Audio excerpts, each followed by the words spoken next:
me to read it or do you want Yeah, to because I don't, yeah. Hello, I have a question. I had an evolving stroke 5 years out, but last year I had a serious fall. I think it's my consciousness that will not allow me to move forward in my recovery. I used to walk 3 miles a day for over 2 years to now, I think it's trying to say barely walking. I have ataxia. Ataxia is, I know that word. Let me not get it right. Ataxia has to do with balance control. Let me make sure that's the exact. Thank you. I was like, I don't know what that one is. So thank you for Yes, looking. it is impaired balance and coordination. Yeah, so impaired balance and coordination from the damage to the brain cells once we had the stroke. So many of us relate to that. We don't all call it ataxia because as a stroke survivor, we've all had damage to the brain cells. But what that is, it's impaired coordination. So with that being a lane, so it sounds like you're dealing with more of your own fears because of your fall before. So what's happening? Your body goes into that fight or flight mode and it tenses you up. So it's like, yes, we're already dealing with mobility, but now you're paralyzing yourself mentally and physically. So we have the lack of mobility that we're dealing with, but now you are causing more mental paralyzation on yourself because of the fear that something happened before. Then that goes back to the point that I was making. We got to get comfortable in our own home before we start moving outside, outdoors and doing things.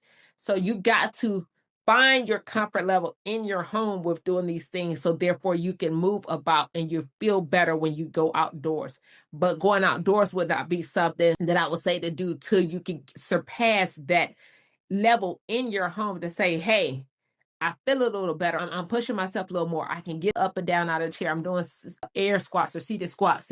And I'm using, so you can start off with squats like holding on to a table, then holding on to a chair, then you may be holding on to the wall, then you move from one hand to the other. So there's different levels to it with retrusting yourself, but that's the mindset. Hey, I did it before. I can definitely do it again. Yes, we all have these hiccups and we all have these situations that we may fall back, but if we stay in that fear, we will never progress past it. And that's really what it is. We will never progress past it. And I don't want you to get stuck in that situation. But what I want you to think about, the day you had the stroke the first time, you're much better than you were then.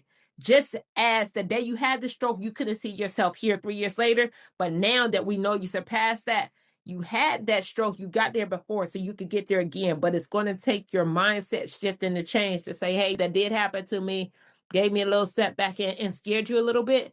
But if you stay in that, you will not be able to push yourself forward. So we want to encourage you to get out of that. And it's little by little. So we're definitely not saying, hey, just suck it up, because we all understand. So we're saying have more grace with yourself and start trusting yourself that you could actually push yourself a little more and do more